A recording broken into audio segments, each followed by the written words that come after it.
So since the absolute last update of Terraria was announced, we've all been really excited for the update. Multiple months of watching chippy gaming to get almost daily news later, and here we are. Now that the update's finally out, let's go over everything new and all you need to know about it. Keep in mind, I did a ton of research for this video, so you're definitely going to learn some new things about 1.4.4 that you didn't already know, because there's a ton of stuff in this video that I haven't seen a lot of other people talking about. If you want to skip to parts that you want to learn more about or haven't heard of, check the timestamps in the description. Wait, before you start the video, just remember to subscribe because I put like a crap ton of work into this video. That's why it came out a month after the original releasing of the update. Like, if you look at my editing and my footage and my script, yeah, they're just like a bit of work. They just took a little bit of work to finish up. So, really appreciate that. But if you don't want to, then you're just a terrible person. You can. That's completely fine with me. But without further ado, let's get into the video. First, there's the addition of the 3 new Secret World seeds. If you didn't know, a Secret World seed is a seed that you can put in when creating a world that gives you a completely different, usually completely overhauled world. There are already a couple of secret seeds in the game. I'm not going to explain them here because that's not what the video is about, but I will put the seeds on screen. Look them up if you want to find more information. Despite them not being new though, some of them got updated. First, they changed it so that spider caves can generate in the Not the Bees seed. They also changed it so that all fish should be catchable in the Not the Bees seed, and that you can complete the bestiary. The constant seed also saw some changes. One is that darkness now does way more damage and hurts you faster, and they changed some of the hunger mechanics with mushrooms. Next, the Celebration MK10 seed was changed to have more features and be more festive. What I've noticed is that the glowing mushroom biomes are now painted in rainbow colors. The For the Worthy seed was added to get some more, quote, worthiness added to it. That's what it says on the changelog. Not exactly sure what they mean by that, but they apparently buffed a few things. And it was changed so that classic mode worlds act like expert mode worlds on For the Worthy, and expert mode worlds act like master mode worlds on For the Worthy. Also, they made it 100% possible to complete the bestiary. Anyway, for the real new content, the seeds are on screen if you want to try them out now. Now, the first seed, the Remix seed, causes you to spawn in the underworld and work your way up to the surface. World generation is heavily overhauled and enemy spawns and drops change. I can't cover everything about the Remix seed in this video, so either try it out for yourself or look it up. But some notable features is that there's a plateau in the middle of the underworld, which provides a safer underworld spawn point, and there's no lava in this plateau area. The rest of the underworld is a generic hell terrain without any structures or loot in it. At the surface, it's constantly nighttime. Its world icon is a ash tree, the new tree type that spawns at the underworld spawn in this seed, and it has its respective wood-themed craftables just like other tree types. The second new seed is the No Trap seed, and it just does what it says. It definitely removes all natural traps like sand traps, dead man's chests, and other underground traps. Its icon is a tree with a wire attached to it, which definitely does not mean the last seed is the everything seed, which mixes all the seeds together, probably resulting in a chaotic, really hard playthrough. The world icon for an everything seed is this really weird, strange glitch tree. So yeah, it's just like mixing all the biggest parts of every other seed into one. So it's really hard. And people are calling it legendary mode if you play it on master mode, which is, yeah, that makes sense. Now for the real new stuff. So first of all, town slimes were added. There are 8 different variants, and here's how to get all of them. You get the Squire slime from dropping a copper helmet on a slime. You get the Nerd slime from defeating King slime. You get the Surly slime rarely while fishing during a blood moon. You get the Clumsy slime from shooting its balloon down if it spawns near a floating island. You can get the Mystic slime from Purify powdering a rare frog in the jungle called the Mystic frog that is purple and wears a little hat. You can get the Cool slime to move in randomly during a party. I actually got this to move in randomly while I was trying to test an item out, so I think that's pretty cool.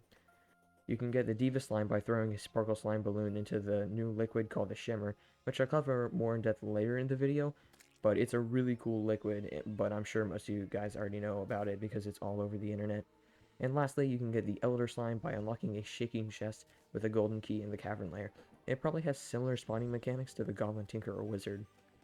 There are over 300 new items, 25 new blocks and walls, and 55 new paintings.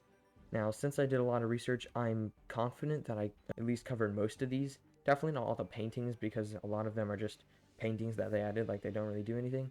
so I won't be covering those, but if you want to check them out, you can check out the wiki. Anyway, some notable paintings that they added is the r/Terraria picture, which is an image of the artwork that was left on r/place from the Terraria community, and it is sold by the Clother. Another painting that I know of is supposed to be Red's profile picture, but I think it's just like a normal picture. You don't get it like in some special way. At least I think so. And I also noticed some new paintings generating in floating island chests, so it looks like there's a few new ways to get paintings that weren't available before.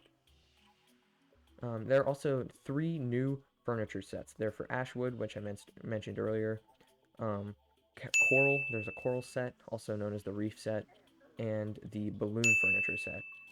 This means Ashwood, Coral, and balloon-themed beds, chests, tables, and the works are available now. A quality of life change was made so that Crimson and Corruption invades jungle without turning mud into grass. It now turns it into infected mud grass, so that you can turn it back into the jungle if needed. The Shimmer was added. It's a new liquid that you can find in Aether Caves underground, or produced from the Bottomless Shimmer bucket. The Bottomless Shimmer bucket is what it sounds like, and is crafted with Luminite and Bottomless Water bucket added in Ancient Manipulator. And from what I know, Aether Caves can be found on the jungle side of a world deep below the ocean. First of all, Aether Caves contain Failings. Failings are just a new ambient creature, they don't do anything, and gem trees, they also have gem trees in them. The Shimmer liquid has tons of properties that I'm going to try to get through as fast as I can, but, there's a lot. The Shimmer can't be picked up by any buckets. It interacts with other liquids to create Ethereum blocks. Ethereum blocks can be crafted into Ethereum bricks and Ethereum brick walls, which both look really nice. It will cause players to phase through it into the next open area when they touch it. There will be a ton of items you can transform into other items when you throw into the liquid. The first one is life crystals turn into vital crystals when thrown into the liquid, which permanently boost life regeneration. Mana crystals turn into arcane crystals, which permanently boost mana regeneration. Life fruits turn into Aegis fruits, which permanently boost defense. Pink pearls turn into galaxy pearls, which permanently boost luck. Fruits turn into ambrosia, which permanently boost mining and building speed. Gold worms turn into gummy worms, which permanently boost fishing power. Spell tomes turn into Advanced Combat Techniques Volume 2, which permanently increases villager defense and strength more than its predecessor, Advanced Combat Techniques Volume 1. The Peddler's Hat turns into the Peddler's Satchel, which permanently increases the traveling merchant's stock. The Star Cloak turns into the Chromatic Cloak, which gives you immunity to the Shimmer effect, and allows you to use its effect only when you're holding down while submerged in Shimmer. The Bottomless Water bucket becomes the Bottomless Shimmer bucket, making there 2 ways to get it, crafting it and throwing a Bottomless Water bucket in. Note that you can only do this post Moonlord. Like if you throw a Bottomless Water bucket into Shimmer before defeating the Moonlord, it won't work. Campfires turn to Ether Campfires, which are just decorational. Enchanted Sundials become Enchanted Moondials, which skips to the next night instead of the next day. On that topic, Enchanted Sundials now glow when they are ready to be used after their cooldown. The Angel Statue becomes an Aether Monolith, which emits a space effect all around the screen that you can find in the Aether Cave, which is, by the way, a really cool effect.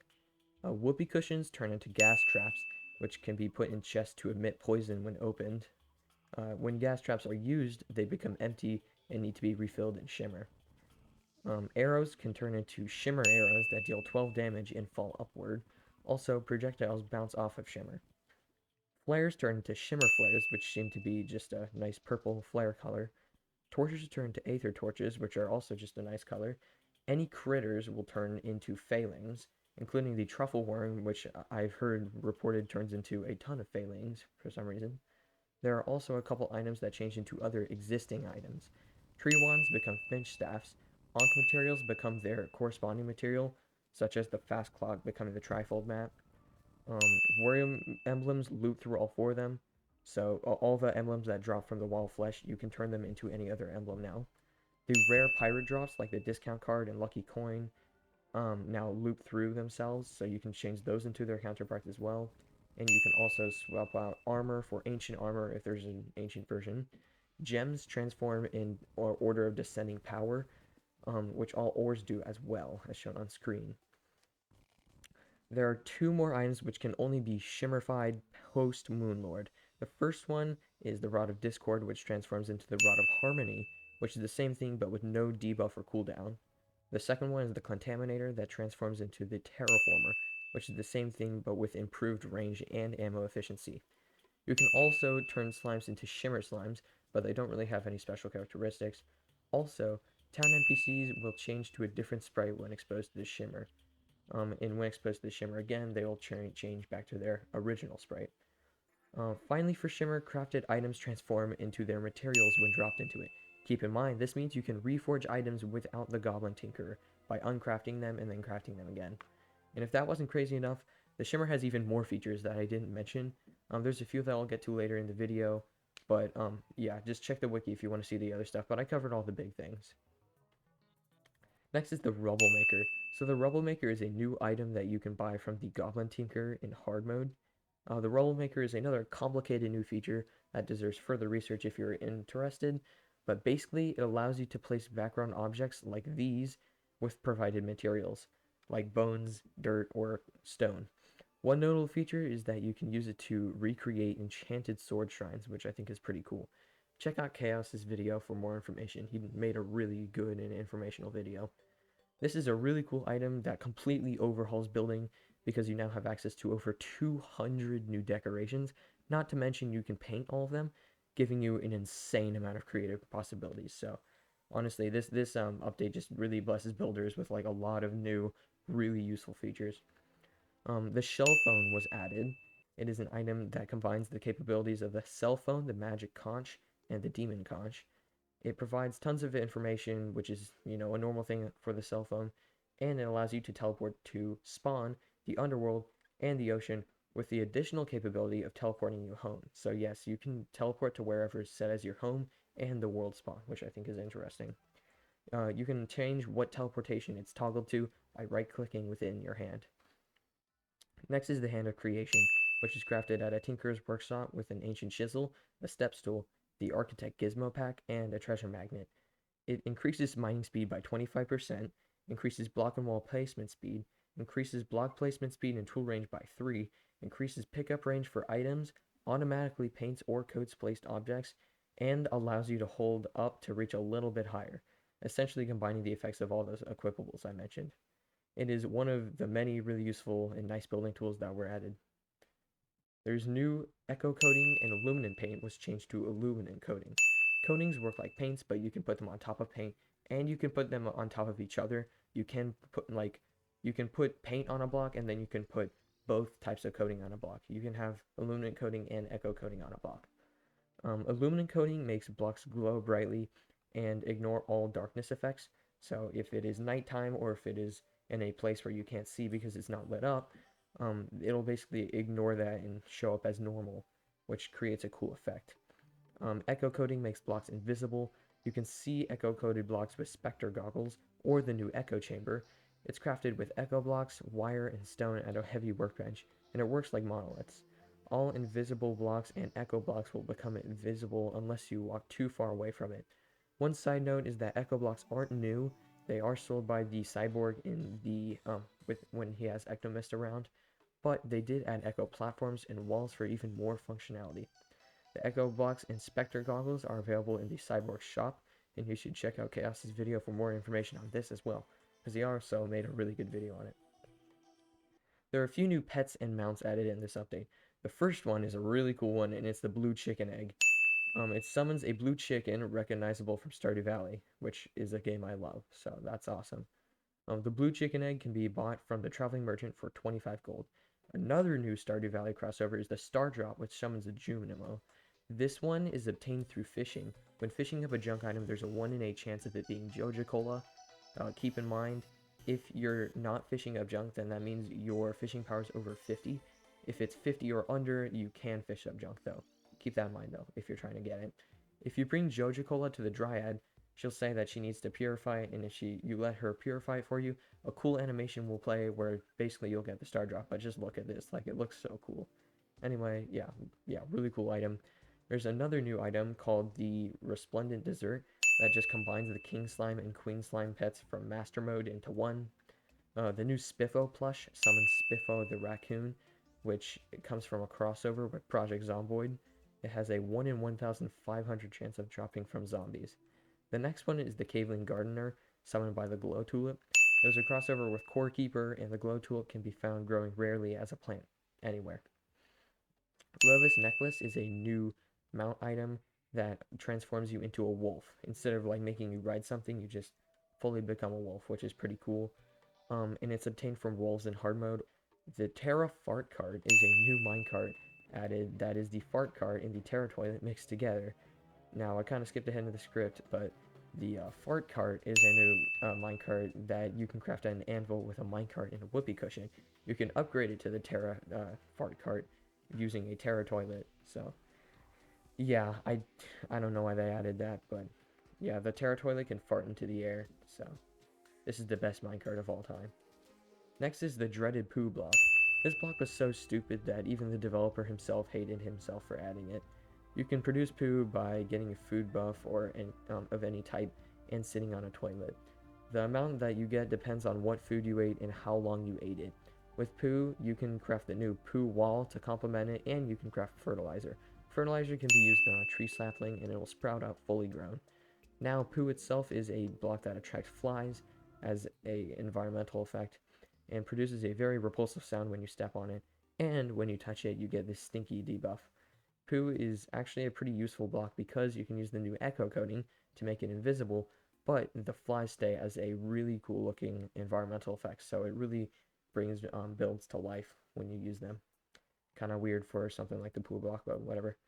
The next thing is the biome site potion. It basically just makes infected blocks visible, similarly to what a Spelunker potion or Hunter potion would do with what they make visible. It's crafted like a normal potion using a water bottle, fire blossom, blinkroot, moonglow, and 5 shiverthorn seeds.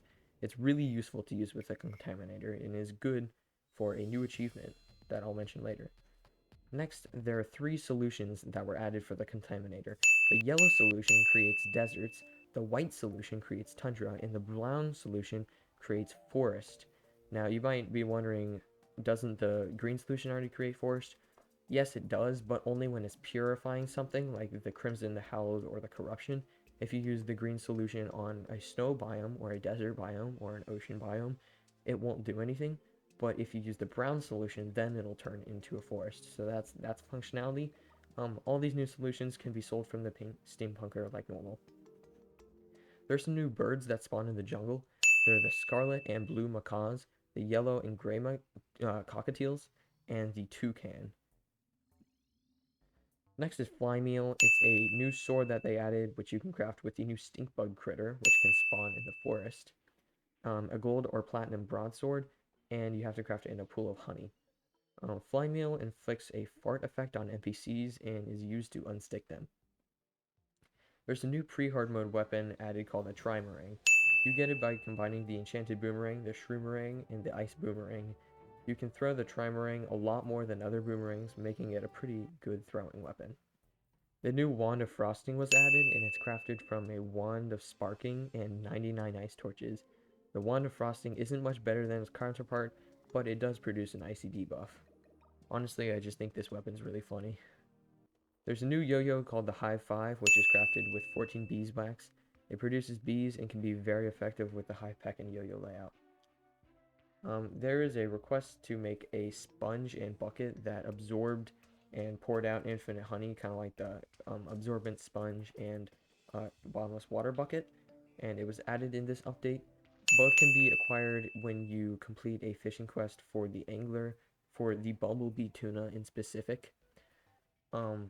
And now you can combine the honey, water, and lava absorbent sponges into one at the Tinker's Workshop to become the Ultra Absorbent Sponge, which absorbs all liquids besides the Shimmer, of course. Next is Pixel Boxes. Pixel Boxes are new and are sold by the mechanic. They were an unfinished, unobtainable item until now, and they're an interesting mechanism that lights up, but only when receiving a signal from horizontal and vertical wires. Not really sure what you'd use this for, but okay. The mini star cell banner was added just to differentiate from the normal star cell banners. Not much about this, it's just, I guess, something that somebody requested. Moving on, there's a new boss in the game. If you combine the 3 mechanical boss spawn items, you get Alcrum's Razor, which spawns Megdusa, a combination of all 3 bosses. Megdusa can only be spawned on the Everything Seed and won't work anywhere else, and it will drop all 3 treasure bags regardless of difficulty. So if you're in classic mode, it'll still drop all 3 treasure bags. And it'll also drop the new weapon, Waffle's Iron, which is a joke item, but it is a reference to Waffle Time's YouTube channel, so I think that's pretty cool. The loadouts are a new feature in 1.4.4 that basically allow you to have triple the amount of accessory and armor slots that you had before. You're basically able to have 3 different kind of menus for them now, which you can switch between at will. This is also, you can also use this to like switch between your combat gear or your mining gear or your fishing gear, etc. Loadouts can be swapped in the inventory, or you can use the keybinds that are normally set to F1, F2, and F3 to switch between the respective first, second, and third layout. Because of these, the camera mode's keybind was changed to F4. It was one of the F1, F2, F3 before, so it was changed to F4. And you can change all of these keybinds in the control settings. It is now possible to put any accessory in vanity slots. This basically just allows you to store more accessories at once and just gives them more functionality so that you don't have to fill your inventory up with them or something. Almost every stackable item in the game can now stack to 9,999, giving us 9,000 extra space per inventory slot. This is really nice as a improvement, especially for builders. The Artisan Loaf is a new consumable item that permanently increases the range that the player can access workstations by 4 tiles in all directions. It can be purchased from the Skeleton Merchant on 3rd quarter, waning crescent, or new moon phases. The new decorative healing and mana potions are exactly what they sound like. They can be crafted at a heavy workbench with 1 lesser healing or 1 lesser mana potion, depending on what you're crafting. In 1.4.1, lucky horseshoes were no longer obtainable from sky chests and were replaced with fledgling wings. This change was reverted, and fledgling wings now need to be fished up or received as secondary loot from sky chests, which has just like a 1 in 40 chance. So yeah, they basically made them like super hard to get again. The stink bug blocker is a new block used to prevent an NPC from moving into a house. It's crafted with a stink bug at a workbench. The ghostly stink bug blocker does the same thing but acts like an ecto block, so you can only see it with Spectre goggles and otherwise it's invisible. It's basically used to do the same thing as the normal stink bug block, but basically keep out of your build if you want to preserve it and not have it get in the way. Both stink bug blocks are crafted at a workbench with a single stink bug, but you need Ectomist to craft the ghostly one. You can now stack guide voodoo dolls, and in turn this means you can throw in multiple at one time. The voodoo dolls will kill extra NPCs randomly depending on how many extra dolls you threw in. The void bag was overhauled in a few ways. First, you can open and close it with a right click. Closed void bag won't pick up items and works like a money straw where you control the intake. You can also use buff and health commands straight from the bag, which means if you have potions or buff potions or buff items in your bag, you can use them. You can just use them by pressing H or B. You can now also craft using the materials in your void bag without having to put them in your inventory. It also can quick stack to nearby chests now and can hold favorited items. It was also changed so that you can use the keys that are stored in it. If you have a golden key or a shadow key or something. And you can use info accessories, wire vision accessories, and a mechanical ruler from within it, such as the life form analyzer. And finally, void bags will now also accept overflow when looting chests. A lot of really cool changes to it. Moving on, the bestiary was changed to show the kill count for enemies and other statistics based on your current gameplay session. Another new change is that all weapons can be auto-fired now. This is a setting that you can turn on in options. The new acid venom trap is an upgrade to the normal dart trap and is created with a dart trap and 2 spider fangs at a workbench, and it inflicts the acid venom debuff for a few seconds. The painter now has 2 shop menus. He had too many items to sell before, so some of them would occasionally be impossible to get because of overflow, but now you can see he has 2 menus and it gives him some extra space, so now he'll never overflow. You can now link an angler fish quest to the checkbox to remind yourself about it. Also, quest fish now have tooltips that can tell you where to find them, which can be used to help out other players. Paintbrushes, fishing rods, and the contaminator now show you what ammo you're using right by the cursor. Also, you can use range extending tools with a contaminator like the sniper scope. All fishing power items now tell you exactly how much they increase fishing power, such as the angler gear or the tackle box, similar to bait. When zooming your screen, you now zoom in or zoom out faster than before. I noticed along with the ash trees, ash grass was also added. It can grow on ash, obviously, and yeah, it looks really good, actually. Also, spicy peppers and pomegranates were added as drops from shaking ash trees. They're just normal fruits, but they're a cool addition, nevertheless. The Chlorified Extractinator is a new machine that can extract rare ores and changes other ores. It can also convert corrupted blocks to normal blocks, moss into other types of moss, and ore into their other variants. It also extracts a lot faster than a normal Extractinator. It's simply just crafted with an Extractinator and some Chlorophyte. Information accessory tabs will now be grayed out when they aren't displaying information. In other info item news, gold critters now show up on the Lifeform Analyzer as a gold name. Instant kill attacks like the ones from Day Empress and the Dungeon Guardian can no longer be avoided by the ninja gear and hallowed armor. Orb bricks and shroomite plating recipes now have reduced costs for ores and shroomite, making them less expensive to make. There are a few new vanity items called the Volkelf ears and the Goblork ears that are sold by the traveling merchant. He also is now selling the Rainbow vanity set. There's a new type of explosives, which is the TNT barrel. You can place it, and when touched or walked into, it explodes. It is crafted by hand with a dynamite in a barrel. Quick stacking now has a visual effect so that you can track where items are going in case they are going to an unwanted location. Also, quick stacking range was increased. Equipping a monolith will now have the same shader effect that the radio thing creates, and it's a new thing that you're able to equip monoliths now. The shadow candle is a feature that I'm proud to have discovered myself, that prevents the safe effects of a town and makes it act like any other part of the world, so all the buffs that you typically get in a town go away. It works like the water candle as far as producing a debuff goes. The shadow candle is crafted with a torch and 3 demonite or crimtane bars. When playing an instrument, the cursor will now show you what note you are playing. A new guidebook was added in the game. This one is the Guide to Environmental Preservation. This book can be purchased from the Dryad and prevent players from destroying plants. There's also the Guide to Peaceful Coexistence, which you can get from combining the Guide to Environmental Preservation and the Guide to Critter Companionship. Obviously, it just has the combined power of both of them. The Pumpkin Moon and Frost Moon will now display the total score you got after the event ends. The flower accessory now displays on top of headpieces, and the jungle rose changed from a head vanity item to a anywhere vanity item. Post Moonlord worlds now have a special effect on their file with a crown on it. You can now show the exact number of health and mana you have left without hovering over it. You can toggle it on the health and mana UI settings. Similarly, you can also display a boss health bar numbers now. The Ankh Shield now includes the Pocket Mirror, which was an item that you could get from Medusa, which would prevent the stoned debuff. They made it easier to get. They doubled the chances of getting it.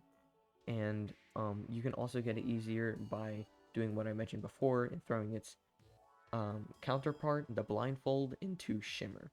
If you throw that in, out will come a Pocket Mirror. They combine to create a new item called the Reflexive Shades that just goes into the Ankh Shield like normal. The drill containment unit is now a lot faster and can destroy backwall. The amount of enemies you need to kill during a pillar event has changed to be consistent across all difficulty levels. They all require 100 enemies now. Metal detectors can now detect gelatin crystals. The moon globe is a new consumable that when smashed into something changes the moon decoration to one of these designs. It's sold by the zoologist after completing 50% of the bestiary. The war table now provides a sentry buff similarly to the sharpening station and bewitching table. The weather radio will now alert you when there's a sandstorm active. Classic bricks have been reintroduced. They're now called ancient bricks, and you can get them by throwing their modern counterpart into the Shimmer. These modern counterparts specifically are the blue, green, and pink dungeon bricks, as well as the silver, gold, copper, cobalt, mithril, obsidian, and hellstone bricks. New commands were added that allow you to display death statistics. The dirtiest block is an extremely rare new pet summoning item that can replace any normal looking dirt block in a world. There are only 3 in a small world, 6 in the medium world, and 9 in a large world. Consider yourself very lucky if you find one. The dirtiest block pet itself is literally just a dirt block. You can now disable quick trash. Bass statues are now able to generate as furniture in underground desert cabins, as well as in the chests they were in before, which makes them easier to get overall.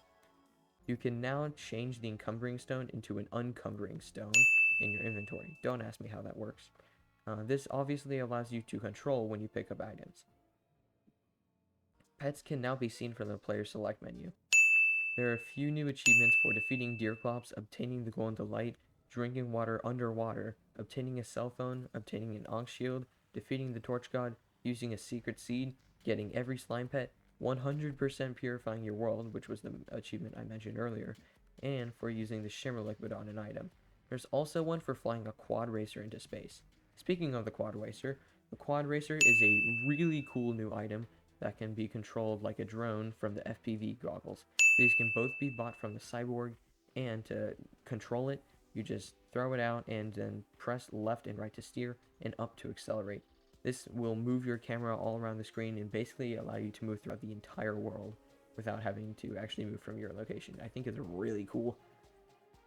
There are 8 really cool new lunar bricks that you can get by throwing normal lunar bricks into the Shimmer during the 8 different moon phases. So during every different moon phase, if you throw a lunar brick in, it'll come up and be a different one, depending on the moon phase.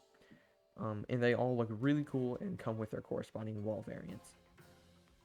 Ropes and minecart tracks can now intersect with each other, and ropes and platforms can also now intersect. Also, when climbing a rope, you won't collide with platforms anymore to make sure it's easier to get up and down through them. Town pets are now automatically exchanged when using another license, which can also now be infinitely bought from the zoologist. The minecart upgrade kit is a new expert mode item that you can get from combining the drops of all the mechanical bosses. Now, these drops were previously used to craft the mechanical wagon. Now you get this kit, which is a consumable, and instantly after using it, you receive the mechanical wagon.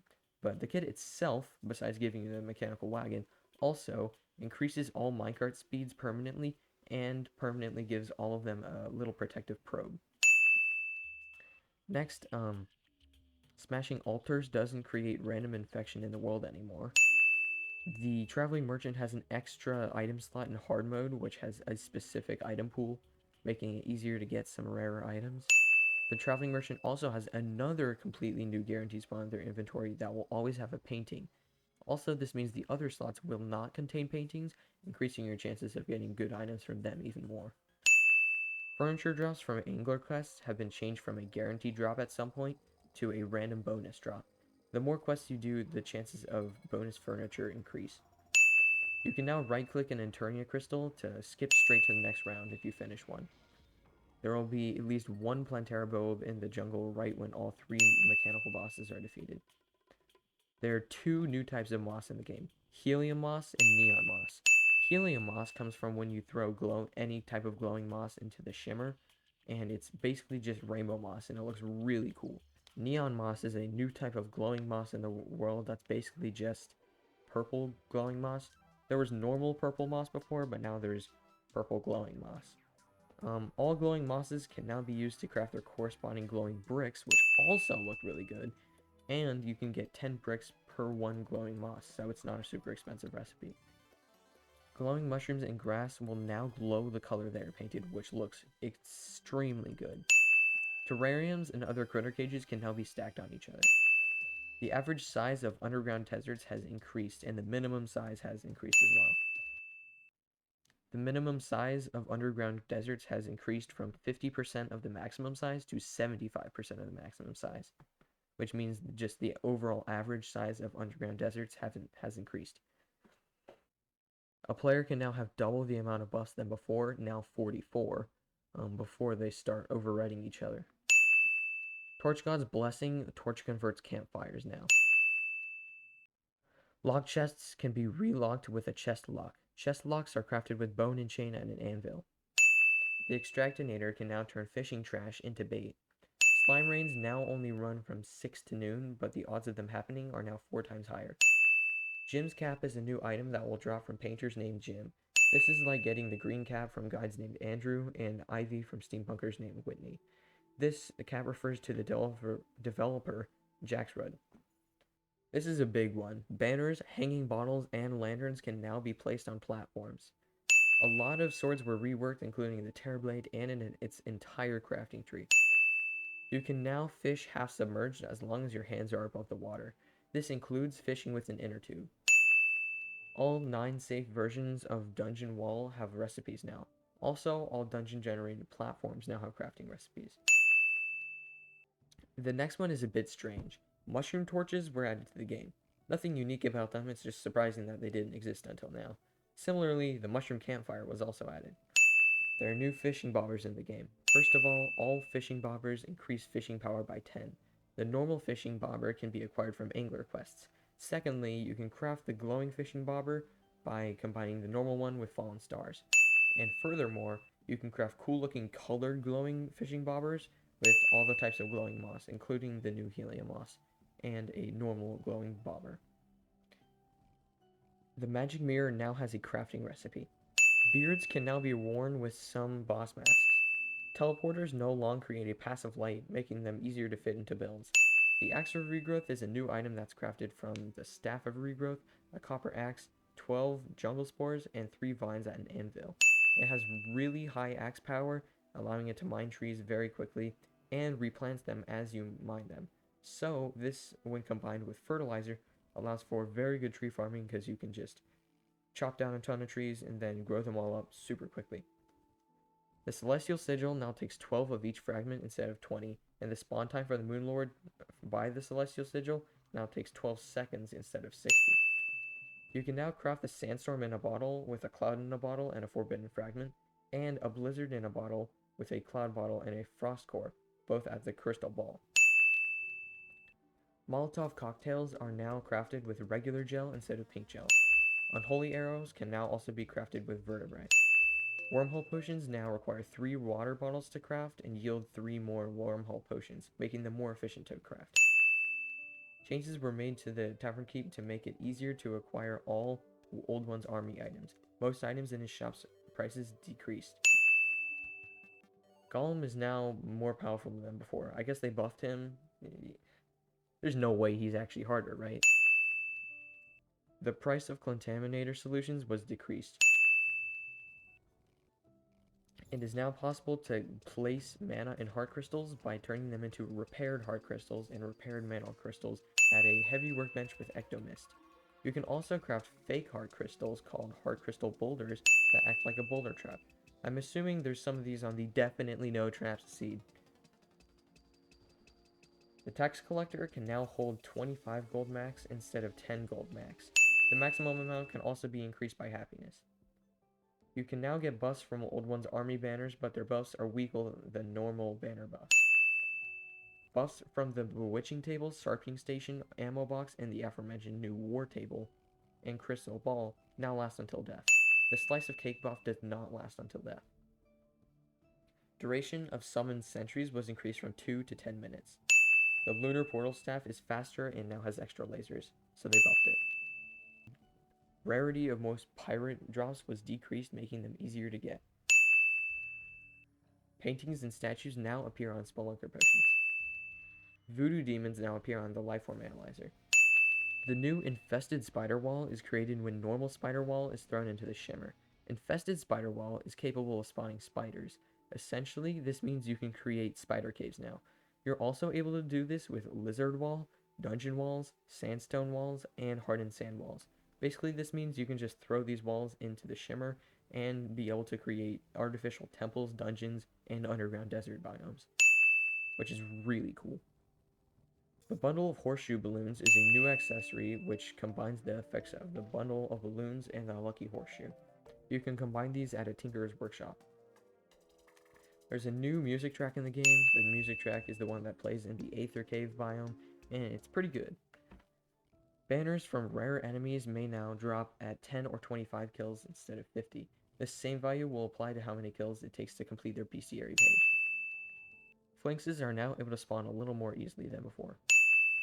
Dizzy's Rare Gecko Chester is a new vanity item that has a 1 in 14 chance of dropping from a Deerclops. This is probably an item like from Don't Starve Together that I don't get the reference to. Spelunker flares have been added and are flares that can be bought from the skeleton merchant at night or at all day during a full moon while the player has a flare gun in their inventory, or crafted using flares and Spelunker glow sticks.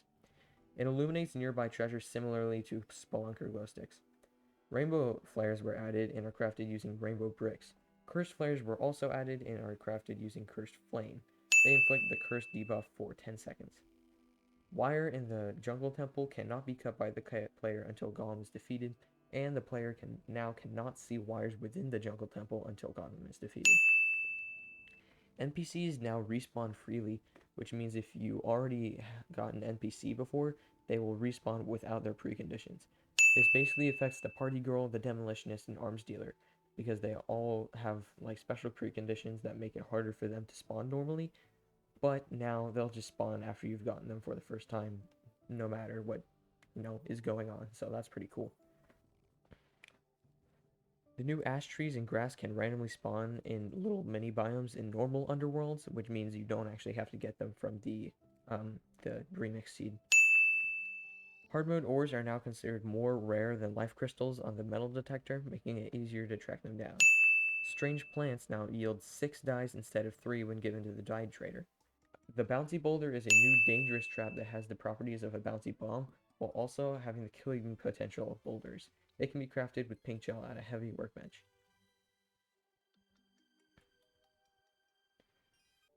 Finally, there are a ton of balance changes and bug fixes that are all listed on the wiki. If you want to check them all out, be my guest. You can check them out on the wiki when you search 1.4.4. I swear they updated like half of all the weapons and enemies, so if I covered all of it, it'd be like this video would be like 5 hours long. So if you want to check out some of those notable changes, see Gungnir's video on it. Byron Gaming also made a pretty good video on it, kind of focusing on the more technical changes. So definitely check those out, but yeah, that wraps this video up. What's scrolling by on the screen right now is really just some extra stuff that I found in the changelog, which I didn't really feel was worth including, but if you want to read through it, you can. And honestly, yeah, I just gotta say thank you for sticking to the end. I'm pretty confident that I covered everything new. This is a super cool update. I'm super excited to go ahead and play it. And yeah, no, just honestly really cool. So that about wraps it up. I guess you can show whatever support you want to give. As I said earlier, I'm fine with this video. Like, if I get one extra subscriber from this, then that'll make me happy. That's all I want. So, if you want to be that one person who's awesome and great, subscribe. All the rest of you can go and be stupid.